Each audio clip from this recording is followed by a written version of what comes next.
जय नारी शक्ति।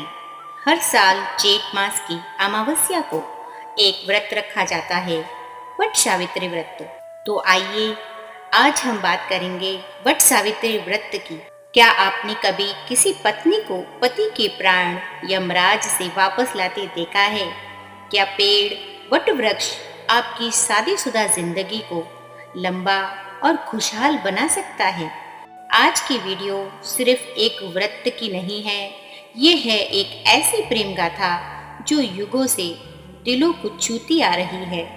यह है प्रकृति से जुड़ने का, अपने जीवन साथी की लंबी उम्र के लिए संकल्प लेने का और सावित्री जैसी नारी शक्ति को सम्मान देने का पर्व। यह है वट सावित्री। जी हाँ, हर साल ज्येष्ठ मास की अमावस्या को एक व्रत रखा जाता है जिसे हम वट सावित्री व्रत कहते हैं, जो विशेष रूप से विवाहित स्त्रियों द्वारा अपने पति की दीर्घायु और अच्छे स्वास्थ्य के लिए रखा जाता है। पर यह व्रत केवल व्रत नहीं, ये श्रद्धा, संकल्प, प्रेम और परंपरा का संगम है। इस दिन स्त्रियां वट बड़ के पेड़ की पूजा करती है, क्योंकि वट वृक्ष को अमरता का प्रतीक माना जाता है। इसकी छाया शांति देती है, इसकी जड़ें धरती की गहराई से जुड़ी होती है, जैसे एक नारी की निष्ठा अपने पति के प्रति। दोस्तों, क्या आपने सोचा है कि हमारी परंपराएं कितनी इको फ्रेंडली है? वट सावित्री व्रत केवल एक धार्मिक परंपरा नहीं, बल्कि प्रकृति से प्रेम का प्रतीक है। इस दिन जब महिलाएं वट वृक्ष के चारों ओर धागा लपेटती हैं, तो वह केवल एक रस्म नहीं, बल्कि यह है धरती माँ के साथ जुड़ने का वादा। बड़ का पेड़ ऑक्सीजन का भंडार होता है, इसका जीवन सैकड़ों साल चलता है। तो क्यों न इस बार हम सिर्फ पूजा न करें, एक बड़ का पौधा भी लगाएं, क्योंकि आज के प्रदूषण के चलते हम देख रहे हैं कि वृक्ष कम होते जा रहे हैं और रासायनिक उपकरणों से निकलने वाले धुएं और वायु में जहरीली गैस का होना, और उसकी वजह से आजकल जनजीवन में बीमारियां आम बात हो चुकी हैं, जैसे कि कैंसर जैसी बीमारियां भी आपको हर घर में देखने को मिलती है। शुगर, ब्लड प्रेशर, बीपी जैसी बीमारियां तो नॉर्मल सी बात हो गई हैं। ये सब जहरीली गैस का नतीजा है, जो रासायनिक उपकरणों के बढ़ने की वजह है। वहीं अगर हम प्रण लें कि प्रदूषण को कम करने के लिए और वातावरण को शुद्ध करने के लिए प्रत्येक व्यक्ति यदि एक पौधा लगाए, तो हम इन बीमारियों से लड़ सकते हैं, इनको खत्म कर सकते हैं। अब चलते हैं उस कथा की ओर जिसने इस व्रत को इतिहास नहीं, श्रद्धा बना दिया। सावित्री ने मद्र देश के राजा अशुपति के यहाँ पुत्री रूप में जन्म लिया।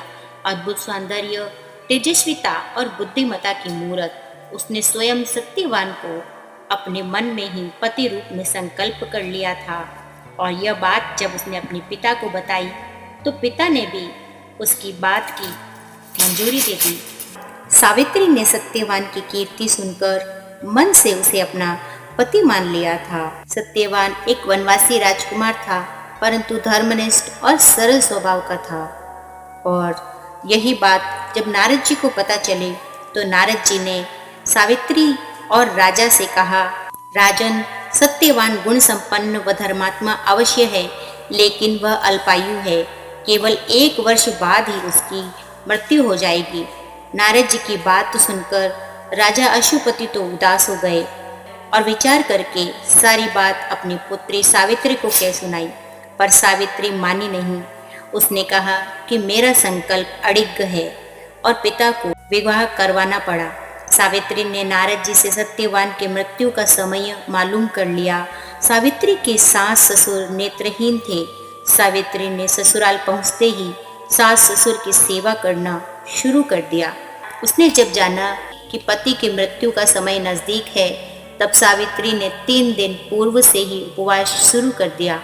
मृत्यु के दिन नित्य की भांति सत्यवान लकड़ी काटने जाने लगा। तब सावित्री भी सास ससुर की आज्ञा से सत्यवान के साथ चली गई। सावित्री जंगल में जाकर लकड़ी काटने लगी और सत्यवान एक पेड़ की छांव में सो गया। वहीं सांप ने सत्यवान को काट लिया।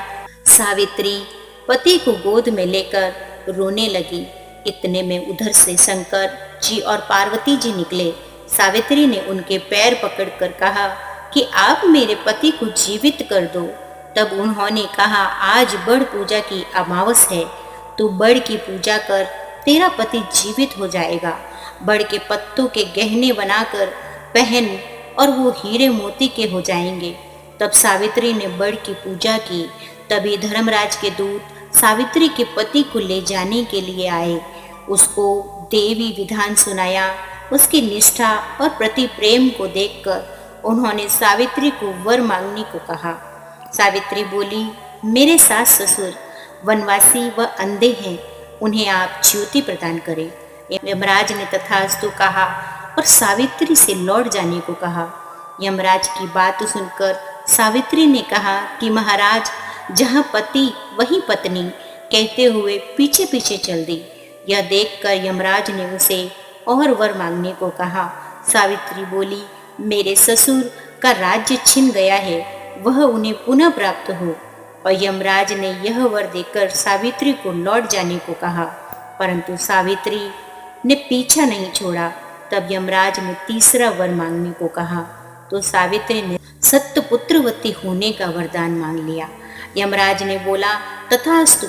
सावित्री फिर भी पीछे पीछे चली। अब यमराज ने बोला कि अब क्या चाहती हो? सावित्री बोली, मुझे पुत्रवती होने का वचन देकर आप मेरे पति को लिए जा रहे हैं। तब यमराज को अपनी बात का स्मरण हुआ और वचन रखने के लिए सत्यवान के प्राण वापस कर दिए। सावित्री उस बड़ के पेड़ के पास आई जहां उनके पति का मृत शरीर पड़ा था। उसमें जीवन का संचार हुआ तथा सत्यवान उठकर बैठ गया और घर आकर देखा तो माता पिता को भी दिव्य ज्योति वाला वह राज वैभव युक्त पाया। उसके बाद सत्यवान सावित्री ने 100 पुत्रों के साथ चिरकाल तक अखंड सौभाग्य व राज्य सुख को प्राप्त किया। जिस तरह सावित्री को पुत्र सुख व अखंड सौभाग्य दिया, भगवान वैसा सभी को दे। तो यहाँ नारी शक्ति का प्रदर्शन करते हुए सावित्री ने यह तय किया कि यदि नारी चाहे तो क्या नहीं कर सकती। ये सिर्फ कहानी नहीं, यह स्त्री की शक्ति, प्रेम की विजय और संकल्प की पराकाष्ठा। अब बात करें इस व्रत की पूजा विधि की। सुबह स्नान के बाद पवित्र वस्त्र पहने, किसी वटवृक्ष के नीचे पूजा स्थल बनाए, कुमकुम, हल्दी, अक्षत, फल, फूल, जल, 7 प्रकार के अन्न लेकर व्रत का संकल्प ले।